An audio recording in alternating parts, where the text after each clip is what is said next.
Welcome to Wednesday Night is Overbooked, episode 70. 70. Wow.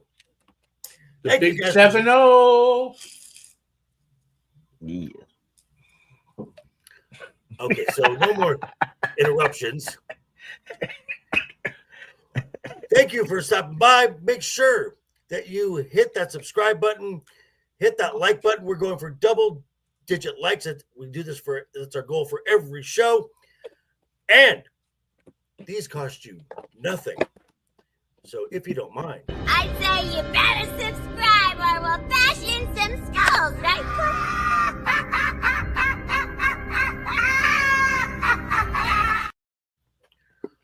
those are free. If you'd like to support the channel in other means, check the link down below to that awesome Joker Voice merch store as well. So let's get started here. To my stage right, he is the ever-learning, ever-growing, the ever-remorseful on his bad takes. It is LeftEyeEgo. Ego, how are you, sir? I'm doing good. I want to point out, y'all, I'm evolving, but not because of something that this guy over here said. It's just naturally evolving with new information. That not that he gave me, that you guys gave me. Not him. And directly beneath, it's not the mat of 1,000 holds this week. It is the mat of 1,000 dances. It is Matt, the unbearable 73. How are you, sir? Doing well here in the anus of New Jersey, safely shielded by the bulk of North America from Bronson Reed attempting to destroy all of the Pacific Ocean Rim. Right. There you go. Yes. That 8.8 earthquake. It turns out Bronson Reed just fell down. So that's but legit prayers and condolences to those suffering from this. But yes. Oh definitely. my God. Earthquakes, that's a volcano. Oh my God. And actually, Matt, you are, despite being the anus of the United States, it is the mecca of the wrestling world this weekend. It is the first two-night SummerSlam this weekend. Has WWE already been coming into town doing like meet and greets and stuff already? Well, I'm unfortunately homebound, but where I live, there has not been much WWE activity. Gotcha. All right, so let's take a look at the chat here. We have our wrench of wrenches, Mr. Jacob Ironside. Welcome, sir. We also have Mr. Fractured Filter. Better before he was stealing sneakers. Well, he did steal some sneakers. That's just, that is, you don't steal a man's sneakers, man. So let's get right into this. A week ago, pretty much the day after we were doing Wednesday Night is Overbooked, we got the news that Terry Bollea, better known as Hulk Hogan, passed away at the age of 71 in his home in Florida. And the body's not even cold yet, and the IWC is just being the IWC, being the cesspool that it is. Now, are we equating the IWC with the woke cancel left? Yes, because that's basically who it is. Then I'm agreeing. Yeah, okay. It's basically everything that we've dealt with in the genre space. Because basically once Mark Henry came out and said and gave condolences and good memories of Hogan, that should have been the end of that conversation. Right. So let's keep us on track here. WWE on SmackDown, Raw, NXT all gave a 10-bell salute. New Japan Pro Wrestling gave Hogan a 10-bell salute. TNA did the same. Tony Schiavone gave like a 3-minute thank you to Hogan on AEW. Yeah. But of course, the horrible place that is X and the Twitter mob, as some of the wrestlers were offering just the acknowledgement of the character of Hulk Hogan. And they would not be doing what they're doing today on this biggest stage if not for the groundwork that Hulk Hogan Lane, and then offering condolences to his wife, his kids. The fact that the Wokey Wokes, now Chelsea Green, who herself is, I would say, pretty far left on the political spectrum, offered a heartfelt appreciation of the character of Hulk Hogan, and again, very nice to your wife, to his wife, his children, Brooke and Nick, and the backlash she got was rampant, to the fact that she took down her original post and did the one thing you don't do to these folks. You apologize. And she said, a significant part of my, as right here, her quote right here, a significant part of my role at WWE involves engaging with the public and responding to questions, often on live platforms. Yesterday, I was asked to comment on Hulk Hogan on live TV. Let me be clear. My stance on racism is unwavering. I do not condone it, period. If my response seemed dismissive of real concerns, I sincerely apologize. This was never my intention. I tried to acknowledge a death respectfully, even when the legacy is complicated. I am learning one day at a time and will continue to learn. That did not end. Nope. To the fact that she was getting more harassment, she was getting death threats, to the point where she has suspended all her social media accounts and said, this was supposed to be fun. It's not fun anymore. So I'm going to go with Ego first. I'll go last on this one. If you don't go last on this one? Okay. I'll go last on this one. So let me set the table here, and then I'll let you guys go. Character and the man. I mean, I have a picture of the greatest Joker of all time, Mark Hamill, as the voice of the Joker. In my opinion, Mark Hamill is a nut job. Absolute nut job. But the greatest performer of this character. Hulk Hogan, the character of Hulk Hogan, not only pushed pro wrestling into the mainstream once, he did it twice.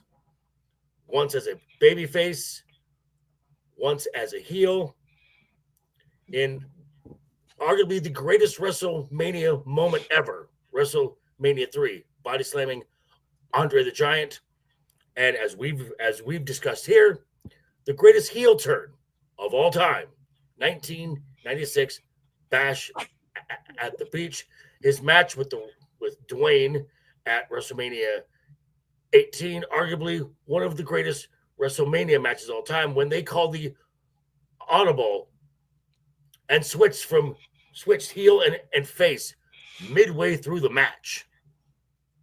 Now, the man Terry Bollea has said horrible things. He's a compulsive liar. This is stuff we've all known. Has this tarnished the legacy that is Hulk Hogan? In my opinion, of course it has. Much like Ric Flair, his actions, his words has tarnished what that character has done for pro wrestling. But I would not be here with you guys, talking to you guys in the chat about pro wrestling, if it was not for Hulk Hogan. Matt, we'll start with you.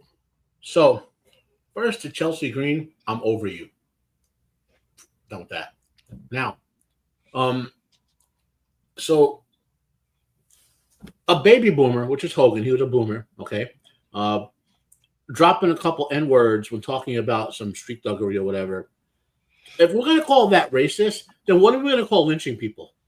You know what I mean? Like, well, what are we going to call when older wrestlers refused to put over black guys and Spanish guys because they weren't white? You know, what are we going to call, framing people for crimes, because of their skin color, right? What are we going to call like Jim Crow? We're just going to call dropping an N-word. I mean, I've heard Chris Rock call the same people the N-word that Hogan did, right? So is Chris Rock racist? Go look up his infamous Black People versus N-words comedy skit, you know? Okay. And, I mean, I'm not saying you should be calling people racial words, but there's a tone for it. Anyway, there's a private, I'm not going to lose my sleep over Hogan dropping the N-word. His generation, racial words, where he probably dropped what is he, Bolea? What is he? Some sort of Spanish? No, whatever. He was more French than French, Spanish, Portuguese, something like that. He's not Italian, right? Right. I'm sure he was using racial words for those ethnic groups the same way we all were of European descent too. I could care less about that aspect of it. The dude was one of the greatest pro wrestlers of all time. JV, you set that all up. I don't have to go over that.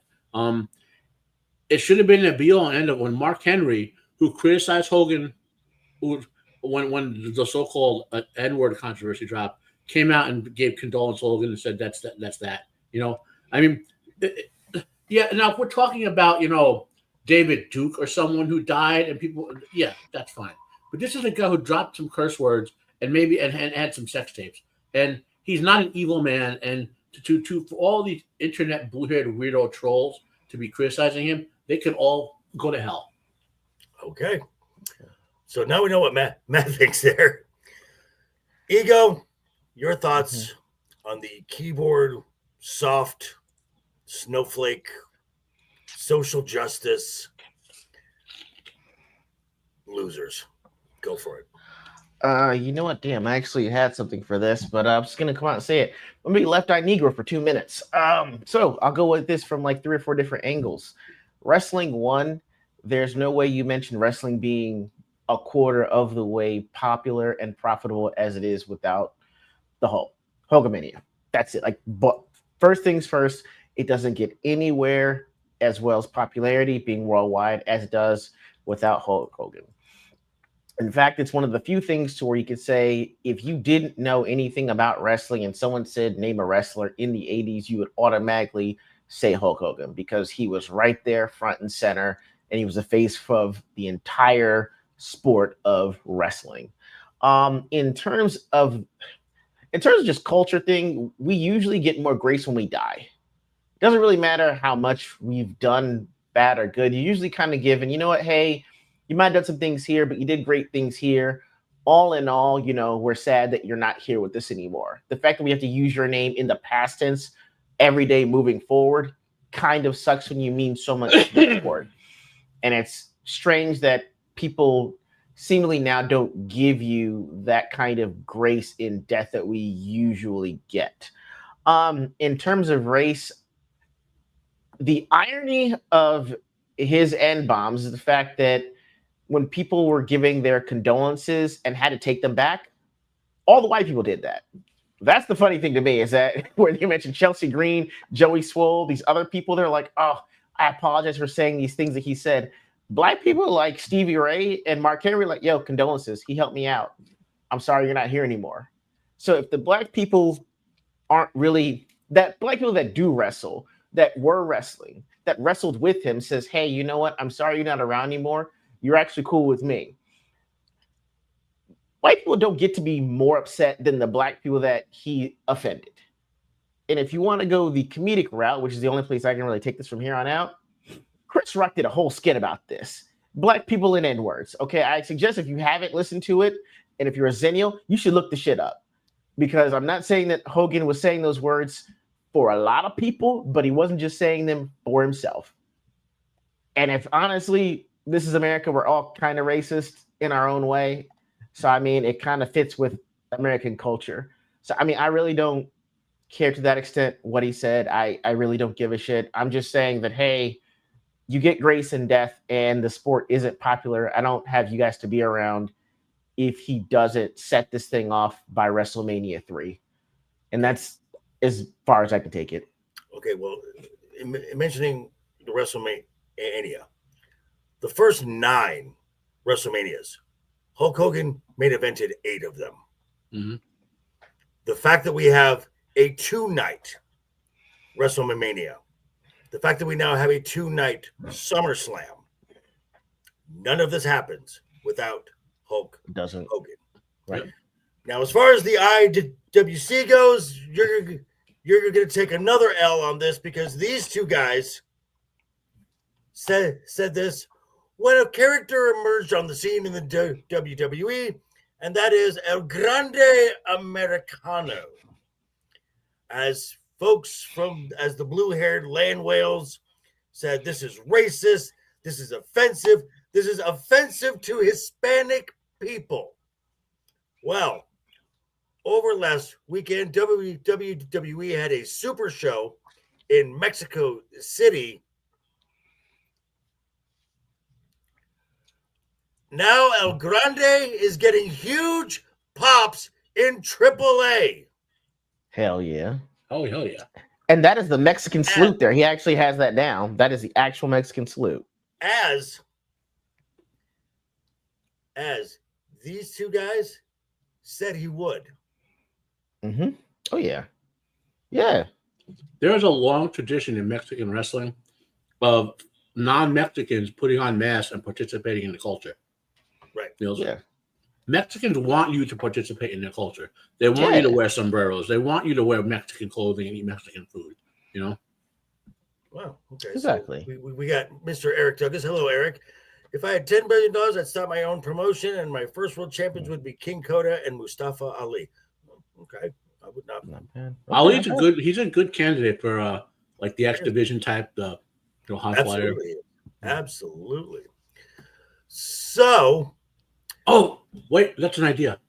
For What? one of our end of the show things, what 5 wrestlers will we start our wrestling franchise with? And That's not a bad idea. That's not a bad idea at all. We can discuss that after the show. That's what I threw out there while I remembered it, because I have Right. old man brain. You know. Speaking of shows, WWE and Netflix gave a new series, a docu-series called WWE Unreal. Now, I've watched the first 3 episodes. I know Ego's watched maybe an episode or 2. Matt, you have I've as not well? had time yet. Okay.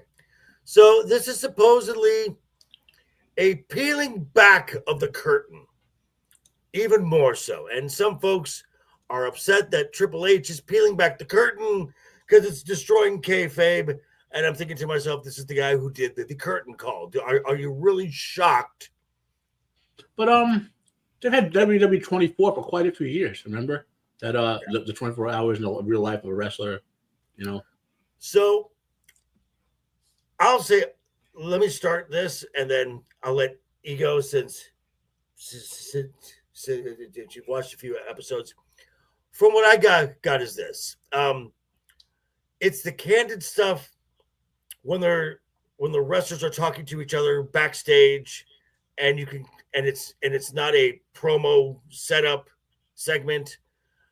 When you see like Chris Park, Abyss calling a match, talking to the truck, talking to the referee, that part I got more out of that. I look at this series as kind of like the Vince McMahon series. This is stuff I already know.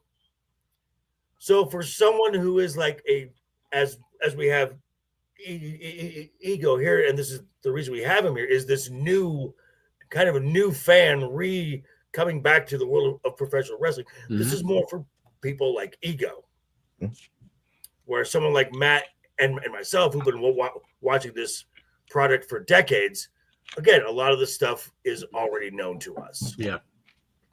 So I watched I'll talk about the first episode when it's the building up to the debut of Raw on Netflix. And they talk about Paul Levesque and CM Punk talk about how when he left and the road to him coming back. And there had been talks prior to Punk coming back.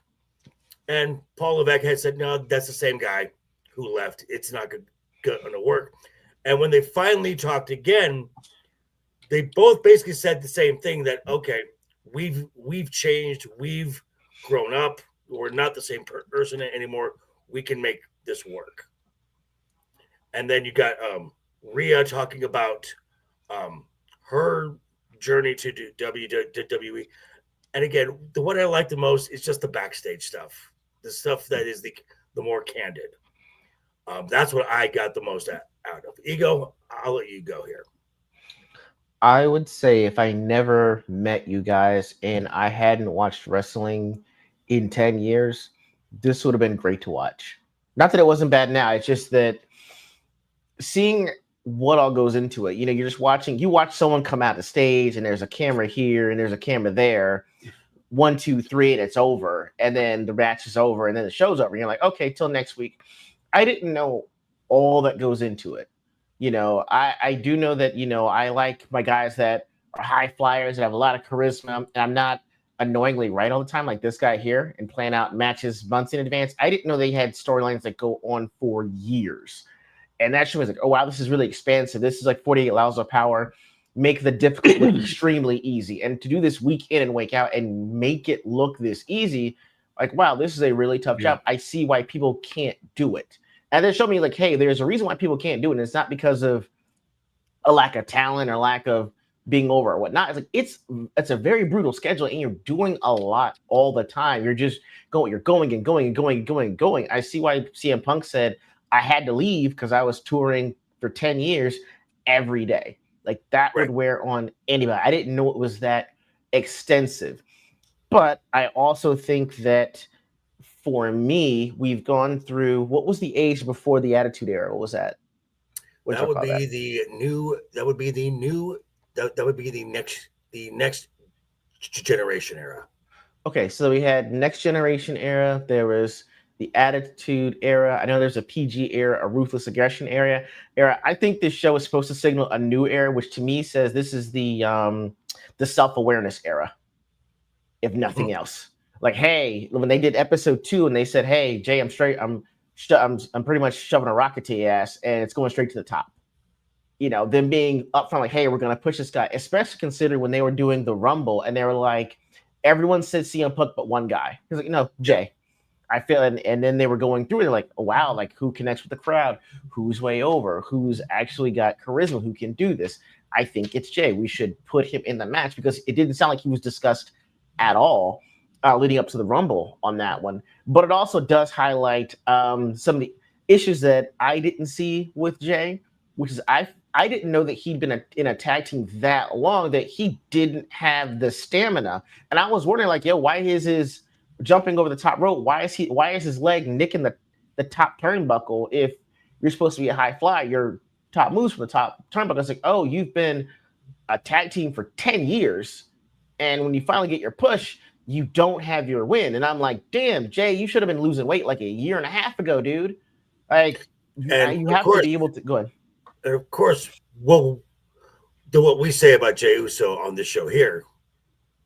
I mean, seriously, no one cares. It's not here or there right now. That's not, I mean, it's a self-awareness moment for me too. Okay. Okay.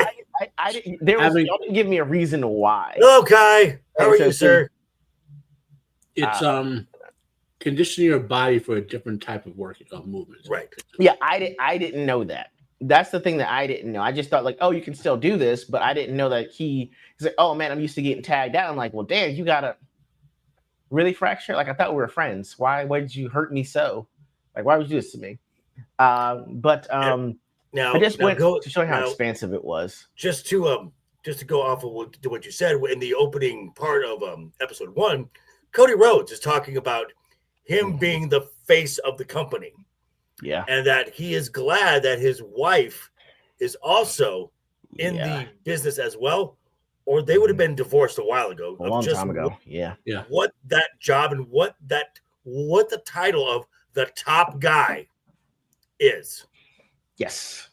Yeah. And as like it is a lot. I mean, doing all this promotional stuff. I mean, now we're talking about him doing podcasts on top of everything else. I will say this. I wish that Jay had Jimmy's toughness to go with his charisma and style. I think that he would have been champ a lot longer had he had that. I will give you that. That is so cute. I'm trying here, guys. I'm trying. Ego loves the fact that I have my toys. He Do loves or it. do not. There is no try. Which, by the way, folks, welcome to everyone who is joining in the chat. Make sure to hit that like button. We're going for double digit likes. That's all our goals. Be sure to check out all our links down in the description and check out that merch store as well. I say you better subscribe or we'll bash in some skulls, right?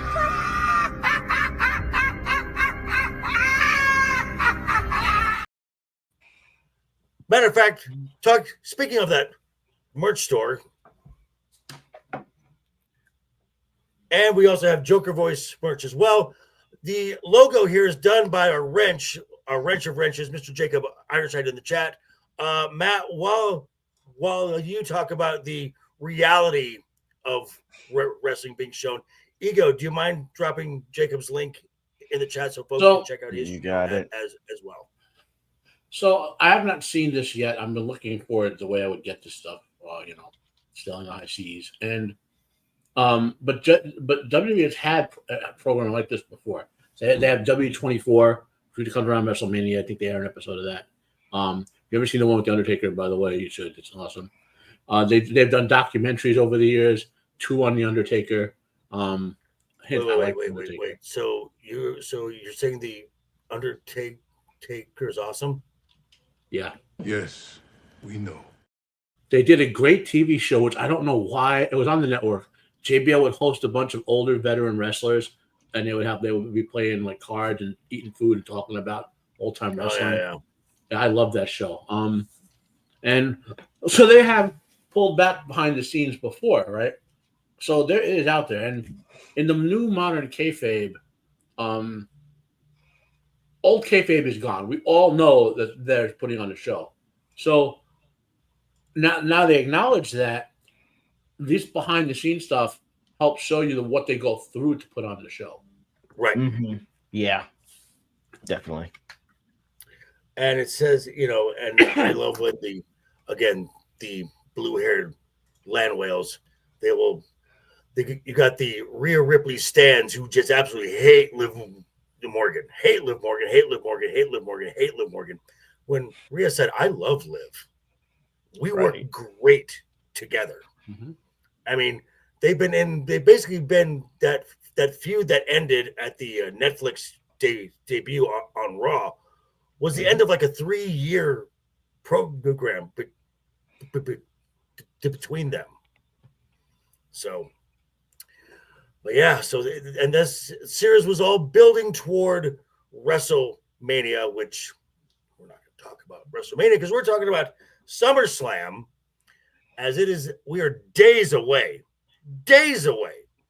and we've got a 12-match card, 6 matches on each night. But notably, there is some talent that has been not on this. Is not going to be making the show. Now, there is one episode of SmackDown left. We had to go home, episode of Raw. Generally, matches don't get announced that short notice. So I'm just going to go over a list of names that have been scrubbed from SummerSlam. The Women's United States Champion, Julia, will not be performing at SummerSlam. Bailey, LA Knight, Penta, Damn shame. Damian Priest, the World Tag Team Champions Finn Balor and J.D. McDonough, and also scrubbed La Primera, Stephanie Vaquer. So, and we'll go over match specifics in a bit. But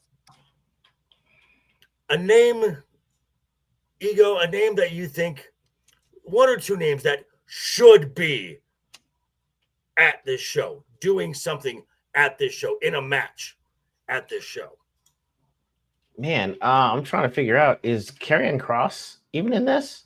Yes, he is. He has a match. Yes. I mean, that would have been mine. I mean, I don't understand how if you're calling this one of your like your grand slams of wrestling for the season, tag team titles has to be up there. I don't understand how you put the Judgment Day on a hot run like this, but you only have one half of them that's gonna be competing that night. I don't understand why you don't include at least the Judgment Day of Finn Balor and JD McDonough. I think that's the more stunning thing to me is for a Grand Slam wrestling event, I want almost every title on the line. Not just like, hey, a title. Like, no, I need every title on the line. 12 matches. WWE has 11 titles. 9 of them are being defended at SummerSlam. 9. I still need I need tag team, make it 10. I could find you a match to scrap. I am weirded out by. I thought Karrion Kross was in a match. He is in a match. I think he is. I was asking because I didn't know. Oh, okay. That would have been the one that I thought, but I mean he's in a match, so I can't really say anything about it. So I'm going with the Judgment Day with the tag team titles and Stephanie McCure. That's ridiculous. Like you just had Evolution, you crowned her like next up, number one contender.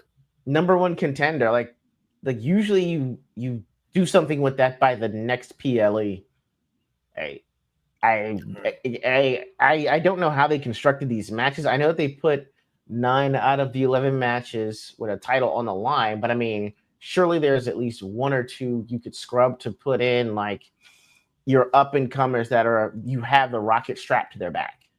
Okay, Matt, names that should be on this show. All the people you named, are they off because there's no space or because in their? I'm sorry, what? Are they off because there's no space, or are they off because they're injured? Injured? Hurt? No one's injured. No. So then, yeah, I mean, Stephanie should certainly be there. But then where? But where? Who do you knock out? Or, I mean, W has a loaded roster. So you know what? I'm not going to lose sleep over it because it's a loaded roster. I mean, you keep advocating, for this Jade Cargill storyline that has to get its conclusion, with the cash in and all that. So that has to be there. I mean, I'm just scrolling up and down the list right now just to see what could I knock someone out of to put someone in. You know what I mean? And other than maybe making something a triple threat or something. And don't we have one of the 2 nights where it's like all hardcore matches because it's all triple threats? And no. We'll go through the matches. No, I'm not saying that. I'm just saying, like, what else can we do? I mean, this is what happens when you have a loaded roster. Mm-hmm. Okay, so Kai, my thought to this is the biggest mistake was WrestleMania 40 splitting the tag titles, making one a SmackDown, the one a Raw. The men should have one title, and like the ladies, it floats between the brands. Yes. Yeah. I see that. So me personally, the fact that you're trying to elevate this title, because the other one you're doing relatively well with, and that's the women's IC belt. The women's United States title is a joke.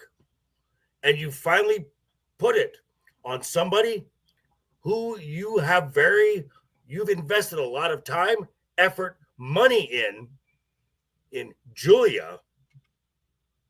And Julia's not on the show. No. She gets granted, it's a rematch with Zelina Vega, which nobody really wants to see, but you're going to get your rematch on SmackDown this Friday. Not the same. So these cards are a 6 matches each night, 3 hours plus, right? The only thing they could legit do would be to cut the match time down on most of them, so you could fit another match in to get someone else in. Cut some ads. Well, that's never going to happen. Right. So speaking of the match card, here we go. So we're going to look at, this is the official match card for SummerSlam. Now, let's look at matches from night 1. I've got my notes right here. Okay, the match you could probably purge is Sammy and Karrion Kross. I mean, I like the fact that Karrion is getting a second premium live event appearance, but to be quite honest, you could have this match on Raw. I bet. Can you click on the picture so I can see it expanded? Because I can't tell. Is that the whole picture there? Looks like it's cut in half. Okay. All right. There we go. My bad. This is night 2. My bad. Let's go. Let me go back. Let me do this then. This is night 2. This is night 1. Okay. There we go. Cool. So we got Sammy and Karrion right here. Okay. All right. So this is a match that, like I said, could be on Raw. This is a completely stupid match. Right, because this is supposed to end this feud, and we don't know what the contract situation with Karrion is. So, okay. As far as my pick for this match, I'm picking Sammy to win. Ego thoughts. If there's a contract situation with Karrion, I gave Sammy the win on it too. I'm okay that it's on the PLE. It's not like they built up enough to me in my mind to justify it being a PLE. But if they didn't have it on there, I'd still like, okay, well, where is that? But I'm not gonna, cry tears about it. I'm just like, well, why isn't that on there, and kind of move it on. So I still got Karrion to lose this match to Sammy. Okay. Sammy wins. This is one of the stupidest provisions I've ever seen. If Zayn wins, Kross wins, Sammy has to say Kross was right. If Zayn wins, Kross has to say I was wrong. What? Something like that. Yeah. This is a TV show match. Right. Correct. As I said, so we all have Sammy going over here. This match here, let's hope Drew has his passport issue resolved, because as of yesterday, he's stuck in the UK still. Yeah. As of the Monday, he forgot his US passport. So I'm sure the WWE is in talks with folks, and they're going to get this situated. Yeah. But I have heard that in case they need a what, Matt? A plan B. There's always a plan B. That someone said, like, because some folks have offered to take Drew's place if he can't make it, one being The Miz. And I'm like, oh, please, God, no. Please, God, no. But who? The Miz. That's hilarious. Okay. So we have got Randy Orton and Jelly Roll versus Logan Paul, and as of right now, Drew McIntyre. Ego, who wins this match? Man, the skip button wins this match because I don't want to watch this at all. I'd rather just push skip. I don't care for the match. I know it's probably going to be Randy Orton and Jelly Roll. I have no interest in adding a celebrity to a PLE like this. Like, if you told me this is going to be like the main event for Raw, okay, whatever. Let's one-off it and keep it moving. But like I said before, Jelly Roll doesn't have any tour announcements. There's not a new album coming out, and he's not actually kicking off this tour until August, like mid to late August. And it's not even in East Rutherford, New Jersey. So there's no reason for him to be here. So because of all that, I really don't care.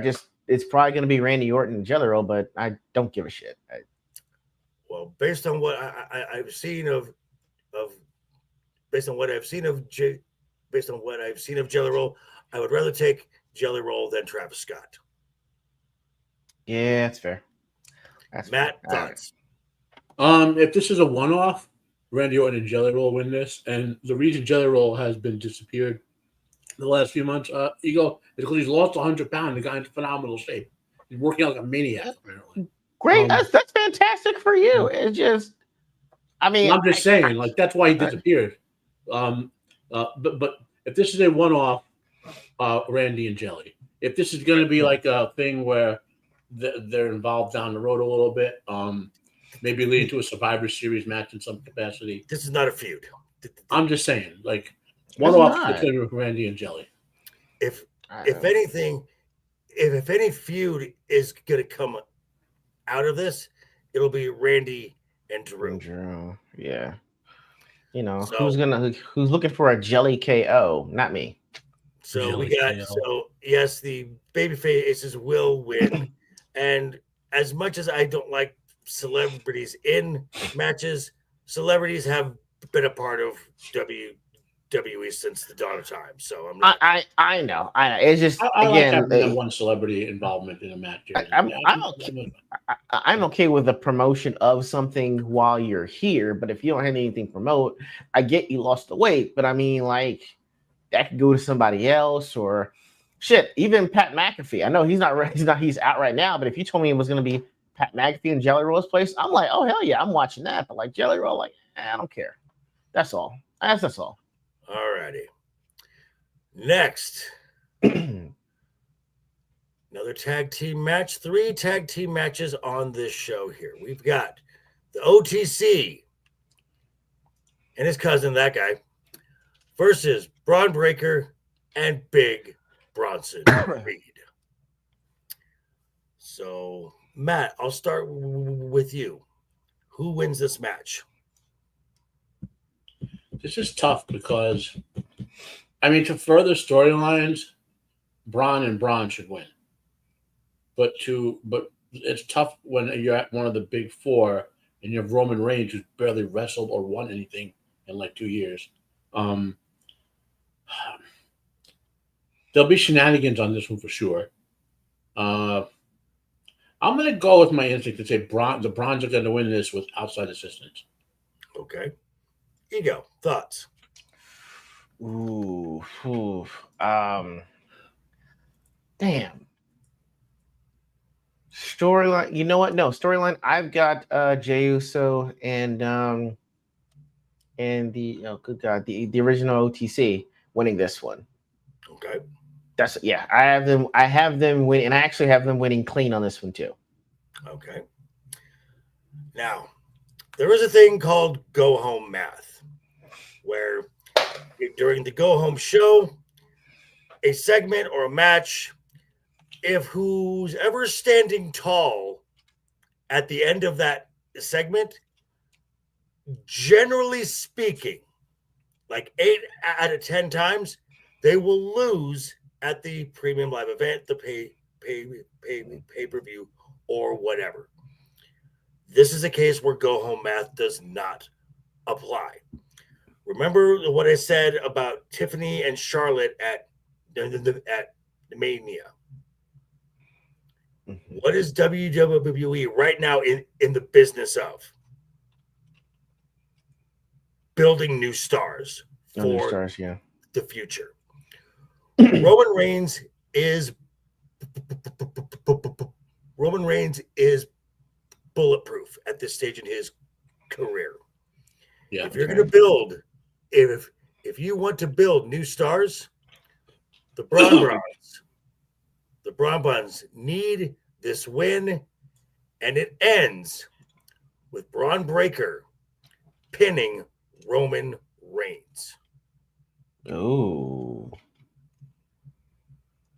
Because if you pin Jay, that can damage Jay. Well, yes. Yeah. You're not going to damage Roman. To throw on top of that there, JV, Roman is basically a part-time wrestler at this point. Oh, he is. He is. So part-time wrestler who's over like he is could lose a whole bunch of matches putting younger guys over and gain like business cred, you know what I mean? Like respect him for putting the business over, you know? Like Randy Orton's been doing the last year. Right. Now, speaking of Charlotte Flair, for the Women's Tag Team Championship, my favorite title. Should burn those belts. But we have the match. We have a championship match with the current champions, the Judgment Day, Raquel Rodriguez and Roxanne Perez versus the unlikely pairing of Charlotte Flair and Alexa Bliss. Ego, your thoughts? I'm gonna go with Charlotte Flair and Alexa Bliss take the titles off of the female Judge Day counterparts. So usher in a new era, I guess. Okay, Matt.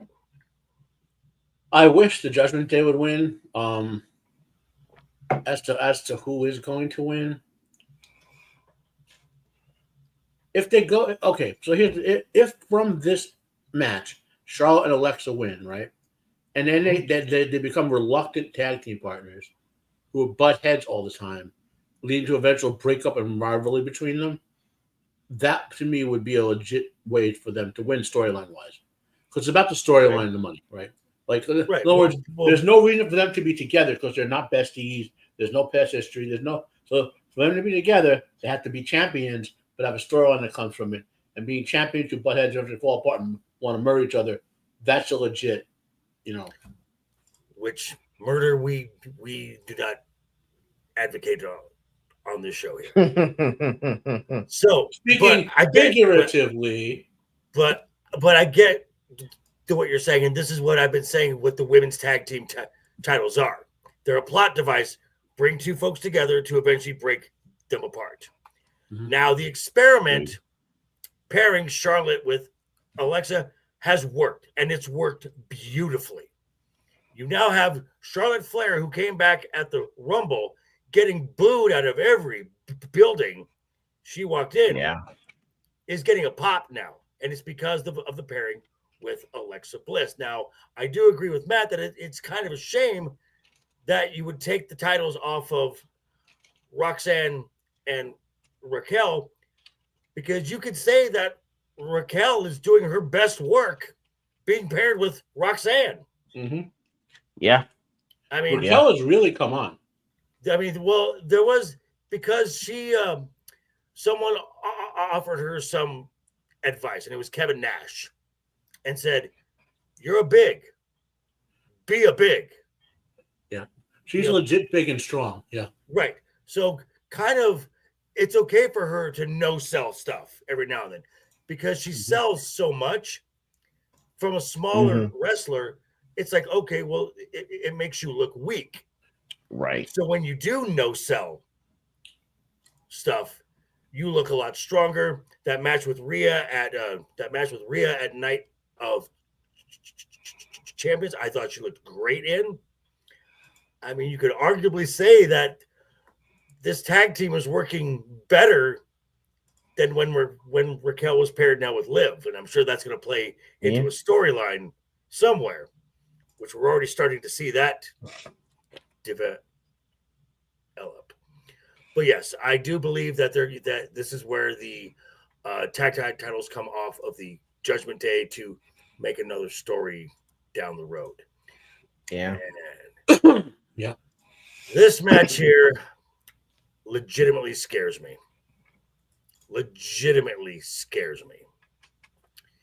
Tiffany Stratton defending the WWE Women's Undisputed Championship versus Jade Cargill.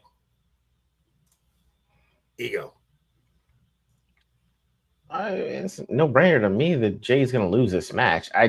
It shouldn't go over 8.5 to 9 minutes. I don't need it to go over that, because I think going over that, you're going to risk injury from somebody. I see Tiffany Stratton winning clean. I don't see the needing to be any interference at all at this point. So I get why you're saying it will legitimately scare you, but I think it's only if it goes over 8.5 to 9 minutes. That's not the why I'm scared. Go on.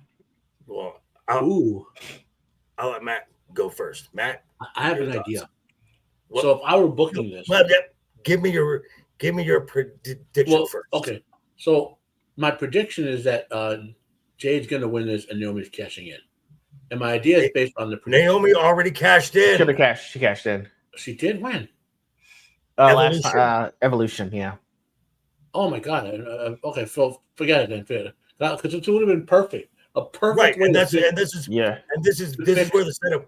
This is where the cash in was probably supposed to happen, but because this would have fixed the night 2 match with Naomi, Rhea Ripley, and Io. If Naomi cashed in here and won this title, she could be out of that match, and it could put Stephanie or someone in that match and have. You know what I mean? Okay, this was the plan. And this is why that injury to Liv Morgan was so important. Because Naomi was supposed to cash in here at this match. Well, then, if that's the case, But so now with Liv out, Raw no longer has a top heel for the ladies. So they just moved Naomi over. So if that's the case, then Tiffany wins this. There's no reason for Jade to win this if there's no cash in. There is not. Okay. I agree. And I'm hoping. But for some reason, I don't know why, they still want to push Jade, make her feel like she's a bigger star than she really is. And they really need to listen to when these women come out to the crowd. When Tiffany Stratton's music hits, there's a pop. The crowd loves Tiffany. When Jade's music hit, the first month she was in the WWE, okay, cool. The crowd went wild. Now her music hits, the crowd goes mild. Mild. Mm-hmm. If that. Yes. WWE needs to make the right call and keep pushing Tiffany Stratton. This is a future pillar of your company. Jade is not. Sure. I still don't see them actually going through it. I mean, it wouldn't shock me. This is why I'm nervous.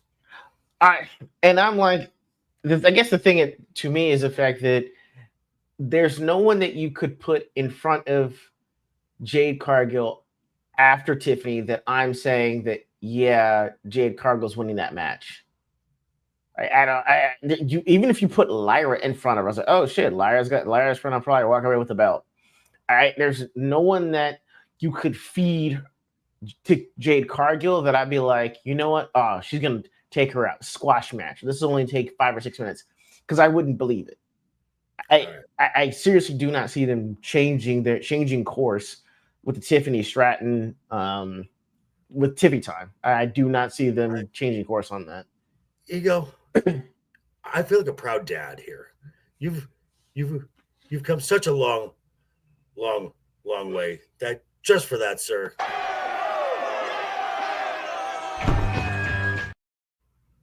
Honest day's work. And then, what will be the main event for night one? We have the Ring General Gunther versus CM Punk as your night one main event. Ego, thoughts? Man, I think it's shenanigans, and I think this is where Seth cashes in to screw over Punk and to pin Gunther for the belt. Okay. That's my thinking. Matt, thoughts? If there were no shenanigans involved, I would have Gunther win this match. Mm-hmm. Yeah, definitely. But I think that I agree with Ego. There are going to be shenanigans. Assuming Seth Rollins really isn't mega injured, and that was a kayfabe injury. Right. We're going to see that briefcase come out, and Seth walking with the title. Okay. I tend to agree with both of you. If this is a straight up match, Punk puts Gunther over. Yep. Gunther wins. Shenanigans are going to play in. I smell a cash in. This is ripe for a cash in because of the fact, and again, because wrestlers now have memories of what they've said and they remember things. What's the one thing Seth Rollins said to Punk? As long as I am breathing, you will never be a world champion. Yeah. So the cash-in's not even going to happen after the match. Let's say Punk wins and Seth cashes in. No. Cashing in, triple threat now. Seth pins Punk to become the champion because that protects Gunther. Yeah. So that's my thought on how night one ends. Now we go to Night 2. 6 matches, all title matches. Every single match here is a title match. Now we're going to start with what was announced last Friday. And oh dear God in heaven, oh dear God in heaven, oh dear God in heaven.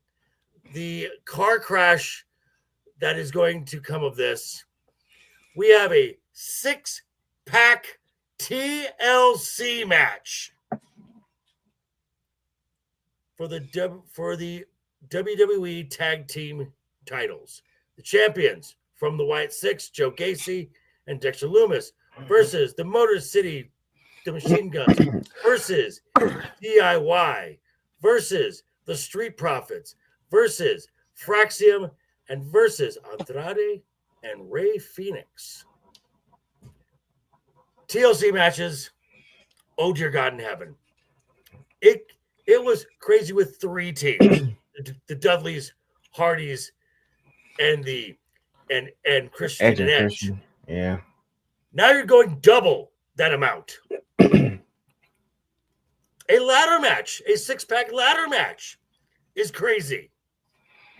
This has great potential. as Possible match of the year. Possible. As Matt will probably not be satisfied unless someone like dies in this match. Matt's near Let death. the bodies hit the floor. okay. So Matt, who comes out of this match either with the title or unscathed?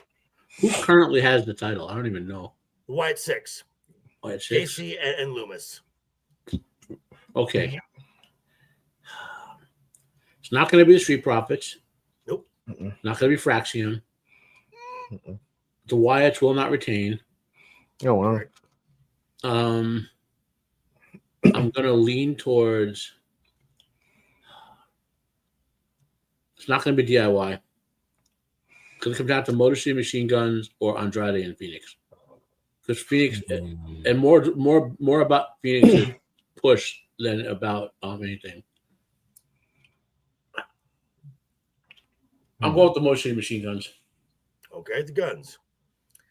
Ego, your thoughts? I immediately thought Fraxium. It's Fraxium, right?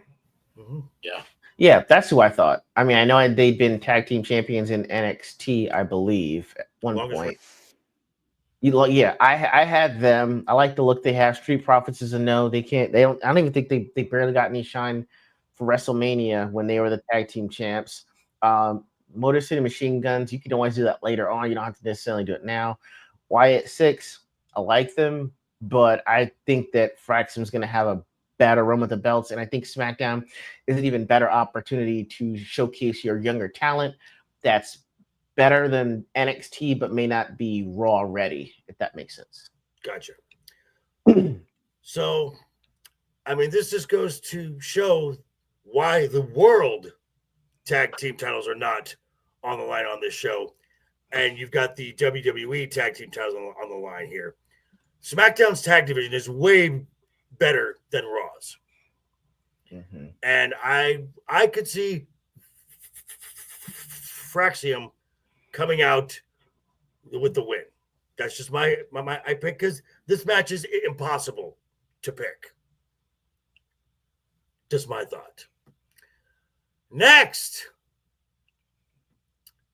for the Women's Intercontinental Championship, Becky Lynch, the champion, defending against Lyra Valkyria. There is no champion's advantage in this match. The no DQ, no count out. And if Becky wins, as long as she is the champion, Lyra Valkyria can no longer challenge for this title. Matt, who goes over? Unfortunately, Felra is going over. So I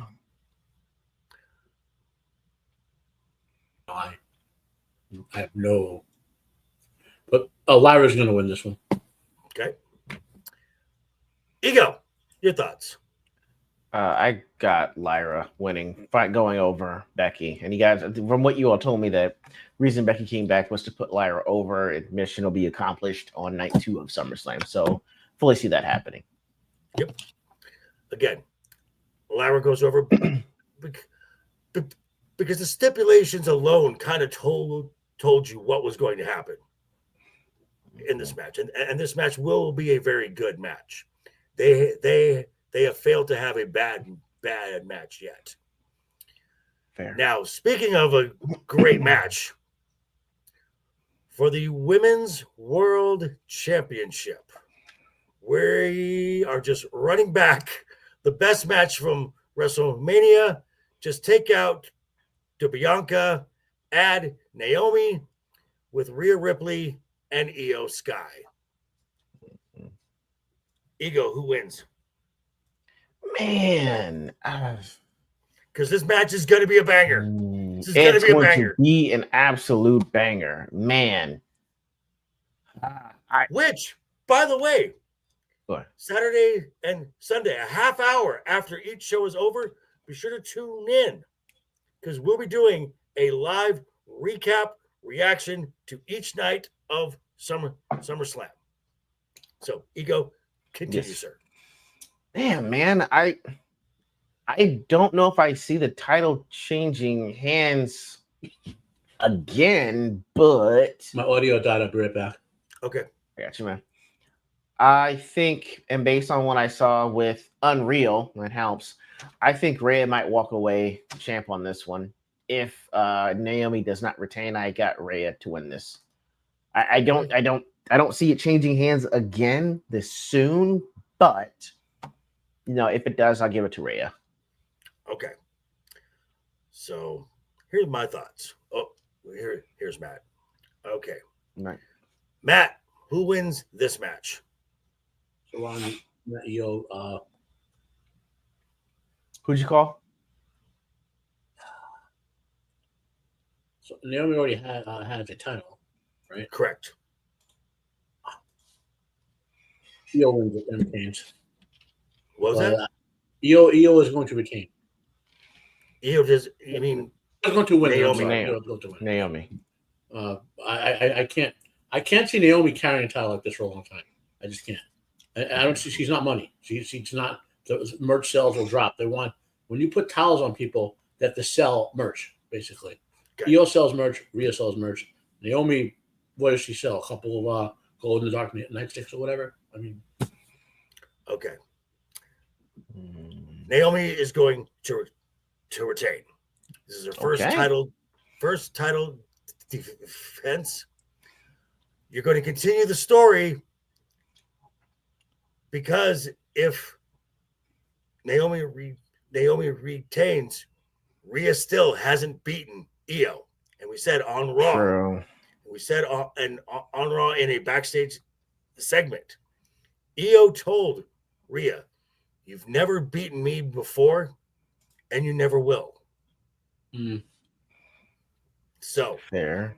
and you're going to at least keep this title on Naomi because at the end of the month you got Clash in Paris where she will be challenged by Stephanie Devaquer.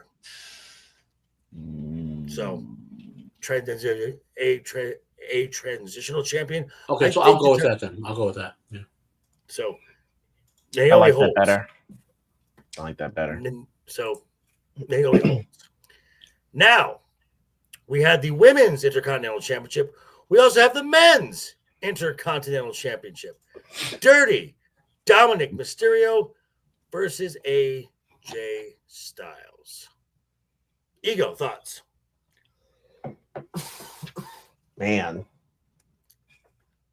I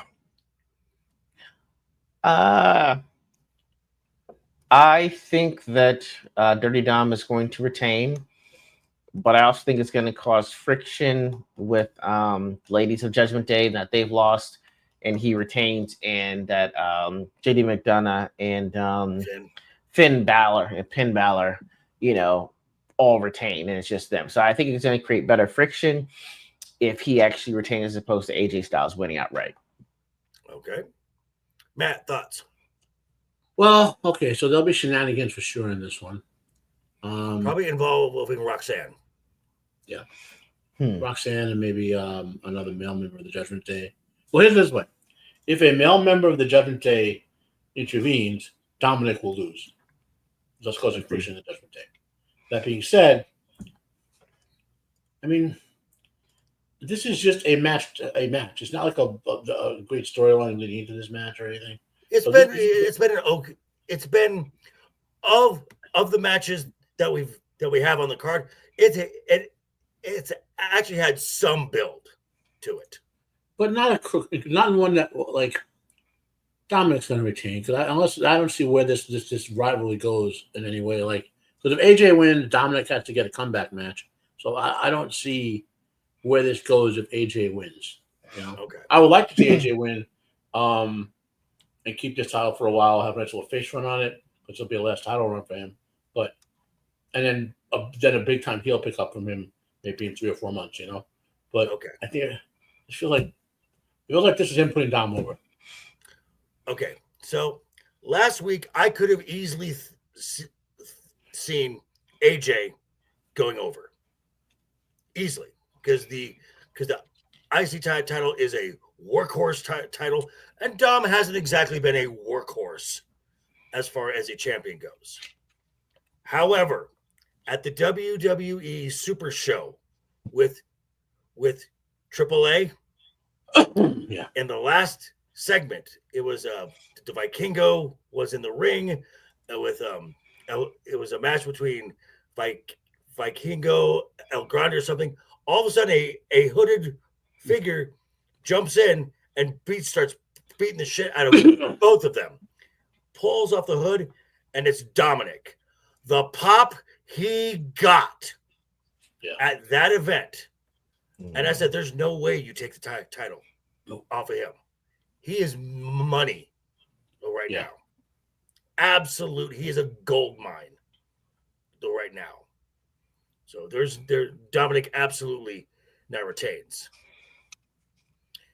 For the United States Championship inside a steel cage, Solo Sikoa versus Jacob Fatu Yaramin. Matt, I know this is more up your alley. Who wins this match? There'll be shenanigans, that's for sure. Of course. If this was not in a steel cage, I would say Solo would win, because this would not be the end of a feud. A steel cage match should be the end of a feud, unless you're going like the next step is Hell in a Cell or something crazy like that. And these two are not doing Hell in a Cell. So I'm going to say Jacob wins and regains the title. Okay. Which furthers the storyline of Jacob versus Solo's. Gotcha. Ego, thoughts? Ooh, damn. I think there will be shenanigans. But I think that, shit. Fatu is gonna regain his title. That's what I think should happen. I mean, honestly, I could see Solo winning and stretching this out all the way to Clash. Bad Blood. I mean, I could probably go further than that. I could probably go Bad Blood. To me, Well, they haven't been announced bad Blood. I know. I'm saying that's as far as I can see it going out. Because it's another 3 or 4 months. But if not, if you want to dead the whole thing with this match and call it, I got Jacob Fatu. Okay. So a cage match does give Solo the option of the chicken shit way to win, exiting through the door. So there is that option. I think this is a little too close to call, but I said I could see Solo winning last week. I do think Jacob will now retain. Oh, Jacob will go over and grab the title back, because you got this thing brewing with him and Tonga Hikuleo, which I think could be quite a more interesting set of matches than him and Solo.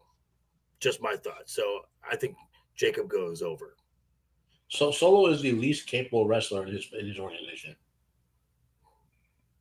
He's good, but the other three guys are all better than him. Tangaloa? I don't know about that. Solo does the same thing over and over again. Right. He's like scaled down Roman Reigns. He does the same like 7 moves over and over again. And that brings us to what will be the main event. In a street fight, which is basically the same as this. It's just called a street fight.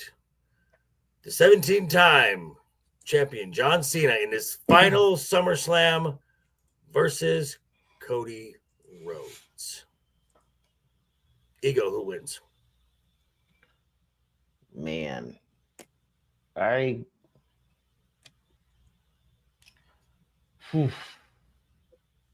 I'm stuck on this one. I think Cena retains on this one, but I also think it might be the beginning of Cody's heel turn or John Cena's baby turn. Okay, Cody's not. That's why I said or. That's Any- why I said or. anytime. That's why I Anytime. said or. That's why I said or. If Okay. yeah, I got Cena retaining either way. Okay. Matt, thoughts? Well, I think this is when Cody gets the title back. It feels a little too soon. I feel like Cody should be getting it back maybe November-ish, or but just seems like when Cody's going to get the title back. Okay. There's no other purpose, no other reason to have this match. Like, unless there's going to be unless they do shenanigans. And it's a street fight, so there's no rules. that's what I'm saying. Unless there's a lot of outside interference and Cena wins and Cody gets a clean shot like Hell in a Cell, maybe at the end of SummerSlam, Survivor Series, something like that. Like that could be a good follow-up if there's so much chaos that they like maybe there's Cena wins, but it's not decisive or whatever. So Cody gets a rematch, but it just feels like it feels like this is a Cody getting held back type of day. Okay. Cody takes the win here. Absolutely. Cena is not going to retire as a heel. Correct. So you've got maybe a dozen appearances after SummerSlam of Cena left. You've got to have him lose and then babyface arc back to redemption by December. You've got a very small window to do that within. Yeah. So the first step is get the title off of Cena. Cody wins. Well, who could they can start here if Cena gets betrayed by someone in this match? Maybe. It just don't you say it. Don't you say it. Don't say that name. Don't say that fucking name. Martha? Don't say Martha. Don't. Because you know what'll happen. Hey, Rock! Go fuck yourself! Even if the Croc showed up, okay? And Hey, Rock!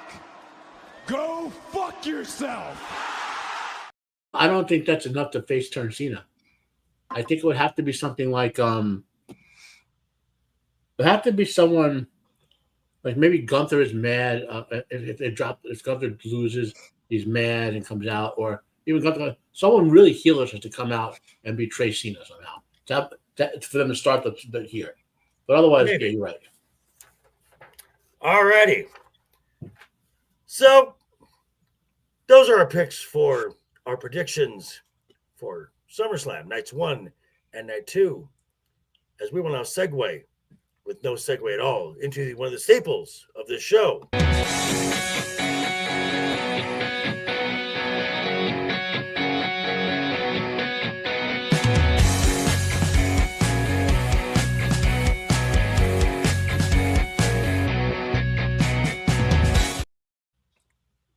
It is the Wednesday Night is Overbooked Top 5. The way this works, we have a category and we give our 5 takes. Our number 5 take gets 1 point. Our number 1 take gets 5 points. And at the end, I will be tabulating the points to see who is the number 1 scientifically definitive winner of this category which I want to thank everyone for stopping by. I see we got about 7 watching right now. Last time I checked, we were at 5 likes. Make sure if you have not hit that thumbs up button yet, make sure you do so. Cost you nothing. Also, check out all the links to all our channels down below in the description. I'd say you better subscribe or we'll bash in some skulls, right?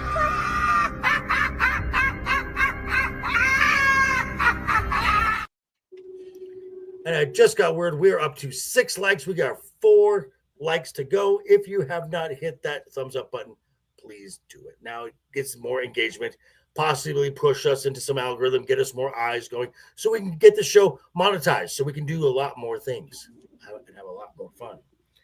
Okay, so our category is greatest masked wrestler of all time. All wrestling history, because we've talked about luchas and other masked wrestlers before, but we've never given them their own category here. So before we start on our number 5, does anyone have any honorable mentions? Okay. So it's a question if which one do I want to be my number 5? The other guy's got to be my honorable mention. Okay. You know what? I hate doing this. My honorable mention is going to be Miguel Angel Lopez Diaz, otherwise known as Rey Mysterio Sr. Wow. He passed away in this past December. He's a lucha legend that many luchadors will cite as one of their like guy who trained them or inspiration or whatever. Okay. It was a very close tie with him and the guy who chose my number 5. You know. Okay. Ego, do you have an honorable mention? Yeah, I got 2. One Just is one. Give us one. Oh, just one. Man, Juventud Guerrero. First time I ever saw 450 Splash, WCW Juventud Guerrero. It was amazing. I nearly lost my shit as a 7-year-old, so it was awesome.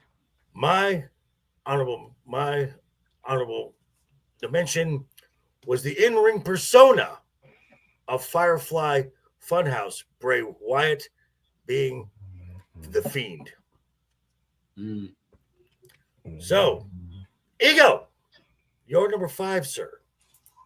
Number 5. This is when it had been almost a decade to a decade and a half absence from watching wrestling. My buddies told me watch something called Lucha Underground, where I was introduced to Prince Puma. This is when I knew that there was going to be aerial in the stunts, but it was brutal on top of that. And I mean, he wound up being Ricochet later on, but when I met him as Prince Puma, like, it was awesome. I understood why he was a champ of Lucha Underground. The matches he did were fantastic. I loved everything about it. It really got me back into like wanting to watch wrestling for more of the high flyers, because I hadn't seen that in a long time. So I've got Prince Puma via Lucha Underground as number 5. So you watched him before he sucked. You could say that. You could say that. Fair assessment. All righty. Matt, your number 5. The only reason I didn't do what Ego did, because Ricochet and Swerve Strickland are known as their personalities now, rather than Mass Wrestler War and Lucha Underground. I do have a Lucha Underground veteran, however, on my list. Now, so my number 5 is Jushin Thunder Liger, who wrestled over 4,000 matches around the world in more than a dozen wrestling federations. Spectacular high flyer, had the weirdest hat that you would think would have broken his neck, but it didn't. Yeah. If you don't know what he looks like, was it 2 weeks ago or last week on WWE, on Dynamite or on Raw, there was a dude in the audience with a Jushin Thunder Liger outfit on with a blow-up hat, and he got mentioned. So he retired about 5 years ago. And he was a spectacular flyer. Americans might know him from his time in WCW or ECW, but the dude has wrestled in more than a dozen wrestling federations. Gotcha. Including the WWF briefly. Gotcha. So my number 5. Ego might get upset with me with this. Hold on, sorry about that. Computer. Oh, your computer froze. Gotcha. Yeah, I'm bad. Yeah, I'm bad. So, my number 5.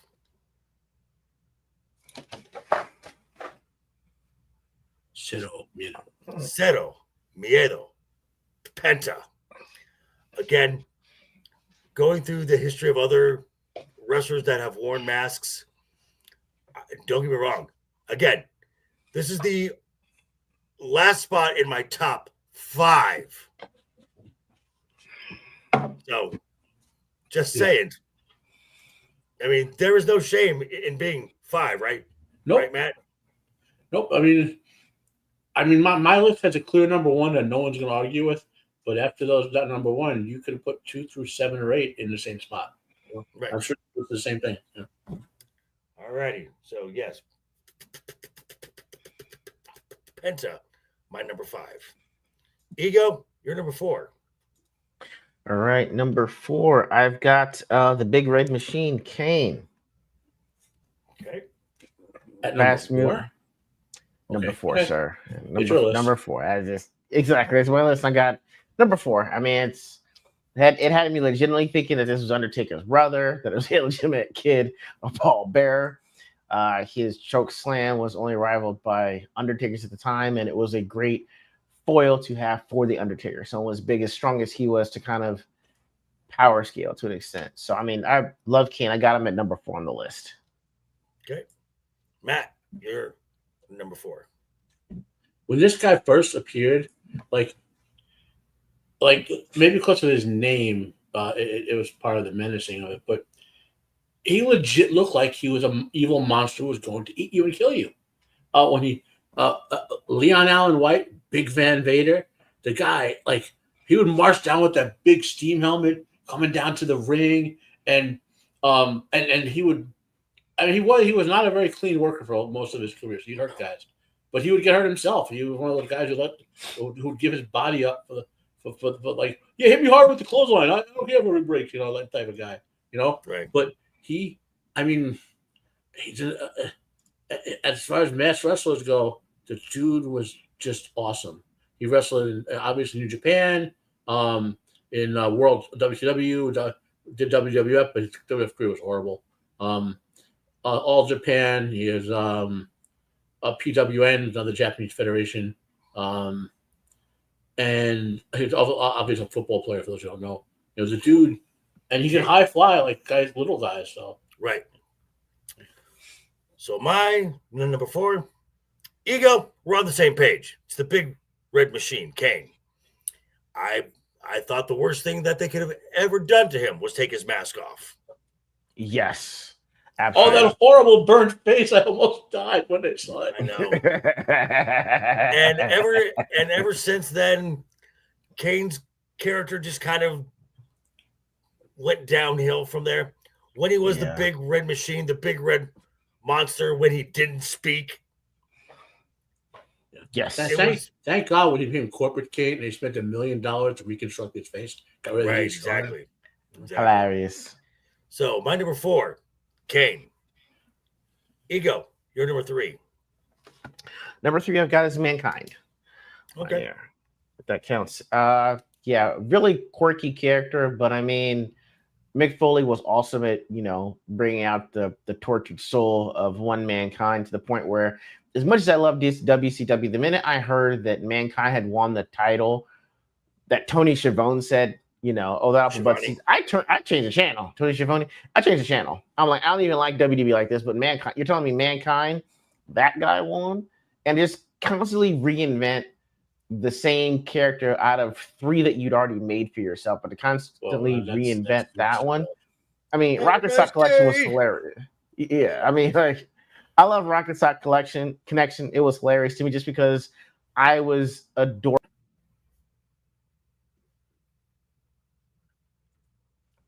I was giving you my reasoning, man. I'm just saying, as a Rock, go fuck yourself.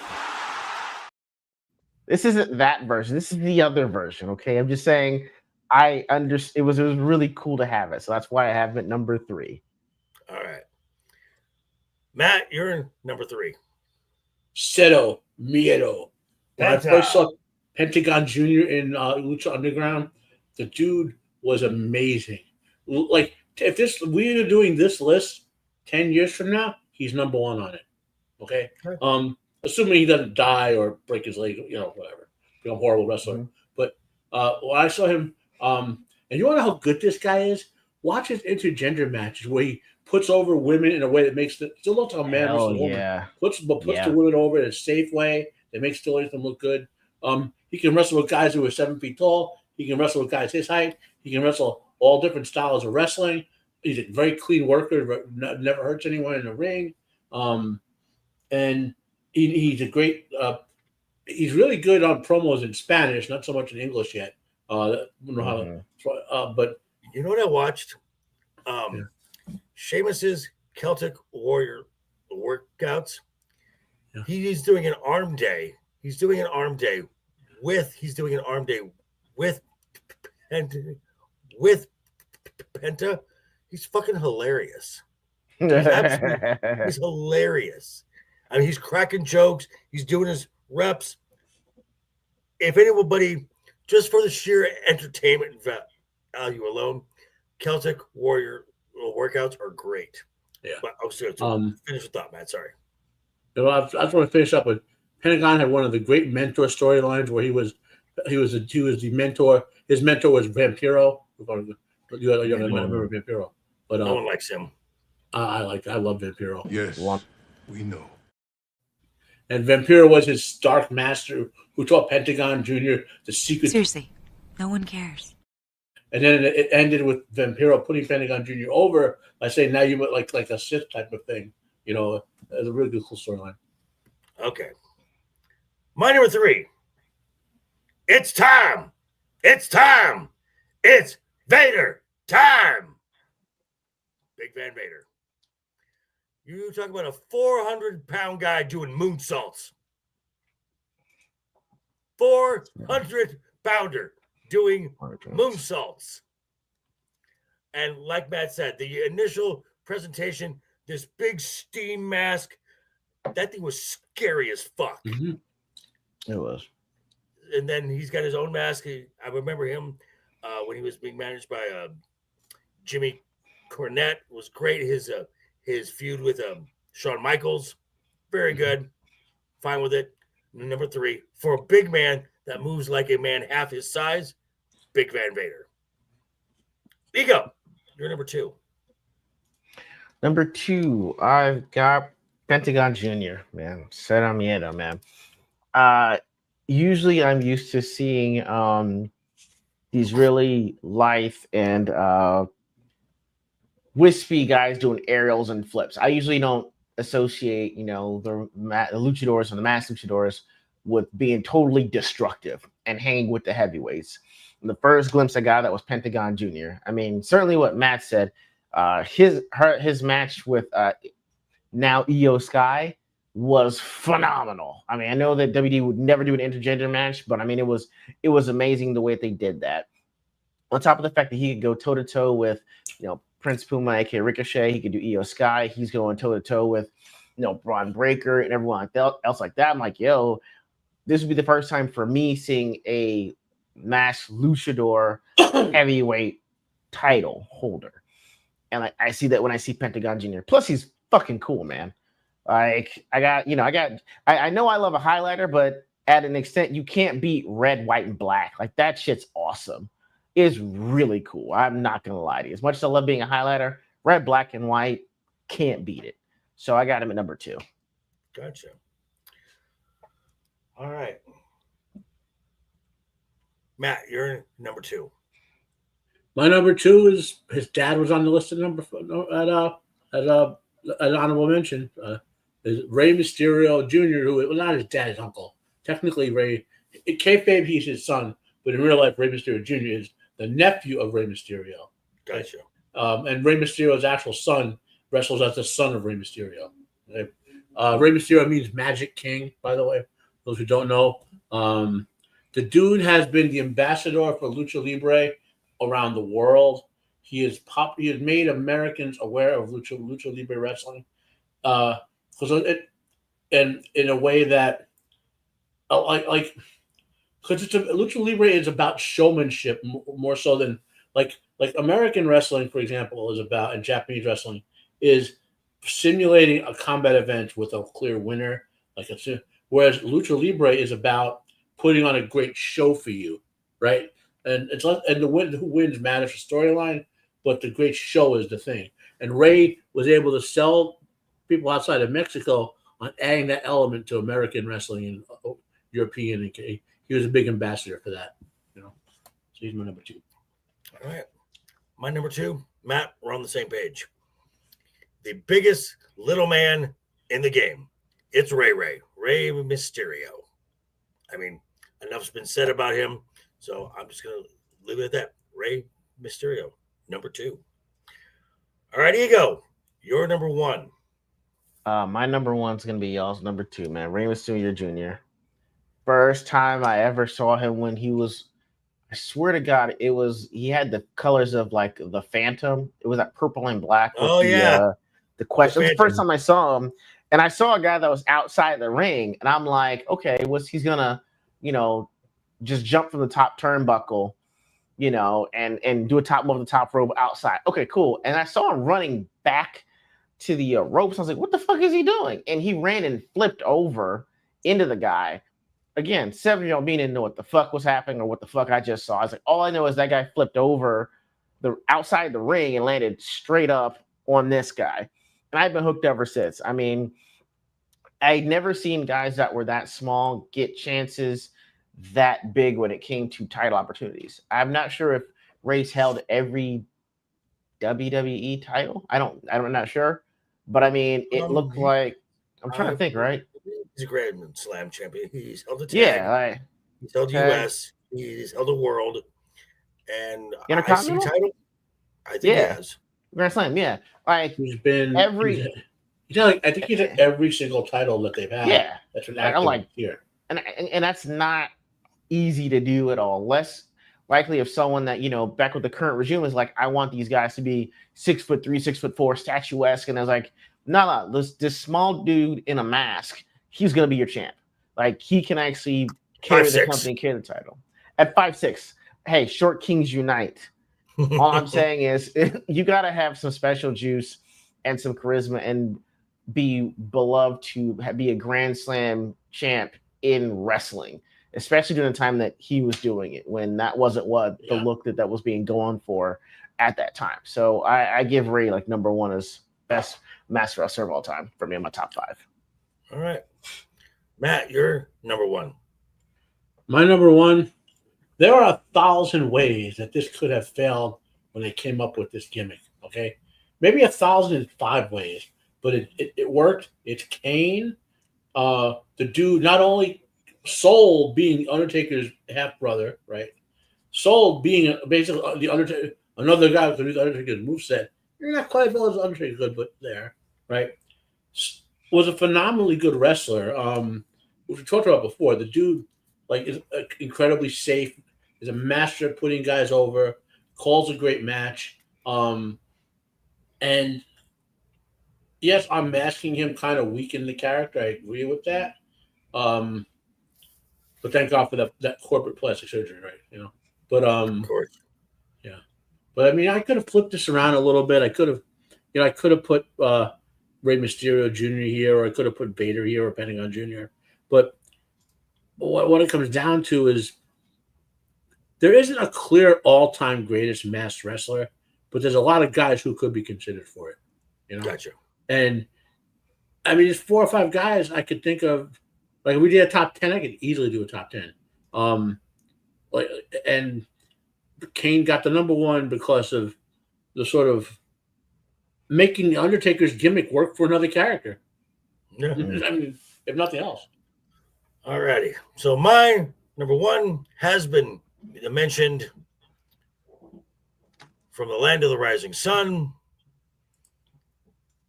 Little 5'6", 5'7" ball of energy with the craziest mask you have ever seen, and one of the coolest names, Jushin Thunder Liger. Yeah, that guy was. I mean, there were times you would have to rewind the match and watch it again in slow-mo. Yeah. That's how fast this guy moved. So much. Just ridiculous. And much like a lucha, it was about the show. He's going to put on a show for you guys. And you're going to, at the end of his match, you're basically just like, wow. So, yeah. So much stuff would happen in a Jushin Thunder Liger match. You could watch it 3 or 4 times and still get something out of it. Yeah. All righty. So before we give our totals for this, as if you've watched the show at all, we pass out mic drops for little moments that happen. We've given to the chat, to the members of the panel here, and our man who keeps track of the mic drops with his handy dandy notebook there. Ego, for the month of July, who came in third? Third, we've got, it's a 2-way tie between JV and Matt at 3 mic drops for the month of July. All right. Yeah. Number 2 is... That's me at 6 mic drops. I really thought this was going to be my month, but it turns out it is not. Okay. Who from the chat has gotten the most mic drops this month? Steph got 2, actually. Okay. So she got that on there. Steph was up.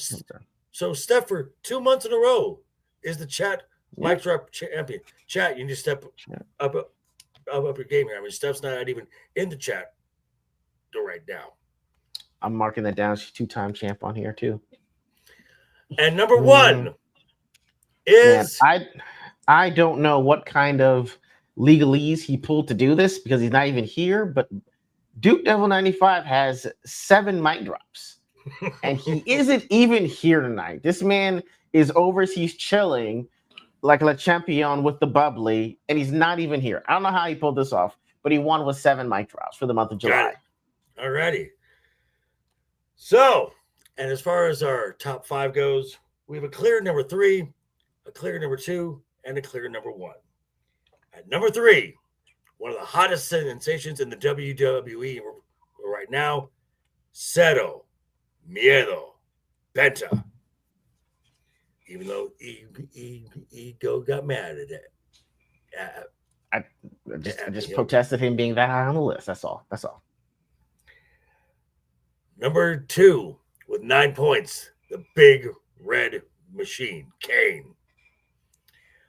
And number 1, he was high up on everyone's list. It's the biggest little man in the game, Rey Mysterio Jr. Easily so, and deservedly so. So I want to thank everyone for tuning in. This is always what Matt is best at something to say. Guys, what, Matt? I got some Matt? shocking news. All fans of WWE will be utterly shocked that this happened, right? It turns out that when they bought AAA, one of the first people they fired was Alberto Del Rio. Duh. I mean, oh my God, that couldn't happen to a better guy. I mean, we all knew that was going to happen. Yeah, and Meltzer got that one wrong too. When Meltzer's like, oh, he's going to sign with the WWE. No, he's not. No, you're out of your mind. Triple H probably had that email launching before they finished signing the paperwork by the company. Well, you're not wrong. But I want to thank everyone in the chat for stopping by. You guys have been great. The chat is great. Make sure before you leave and before you head out the door, hit that thumbs up. Hit that thumbs up button. We want to get to double digit likes. Also, if you're watching on the replay or after the show is over, leave a comment. That also gives more engagement to the show as well. But, Mr. LeftEyeEgo, what do you have coming up, sir? all right, guys. Right now, I've got my review of Superman that is still up now from last Wednesday. If you haven't yet, check it out. You'll be surprised at my take on Superman. My wife and I sure are going to have our Ordinary Games podcast, not this Sunday, but the Sunday after. Got some other things that I'm working on that might take a little bit of time, but before they come up, I'll definitely let you guys know. Gotcha.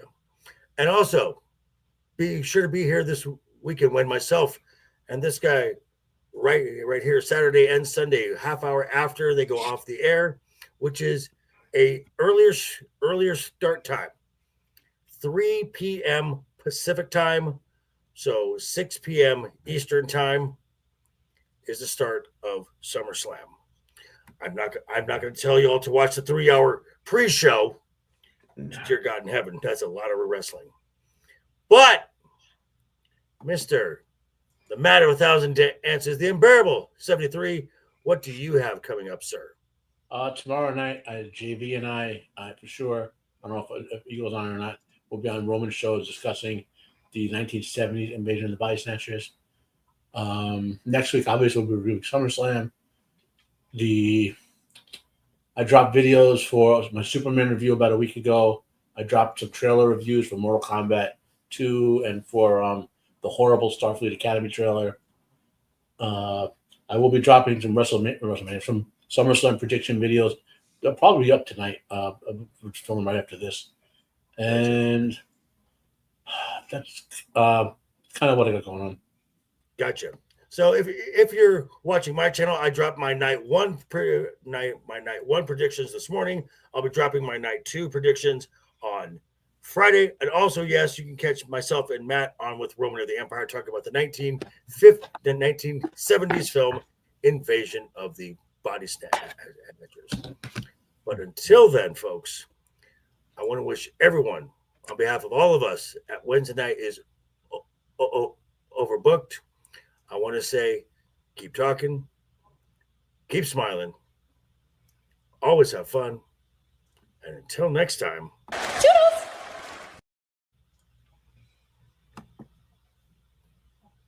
Take care. And here we go.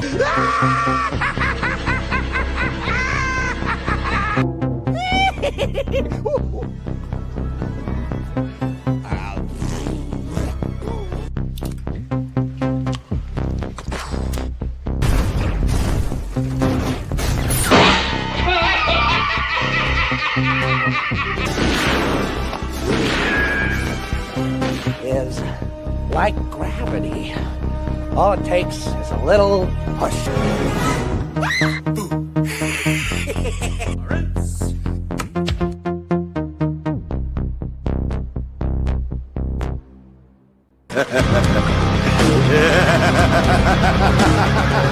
Ah!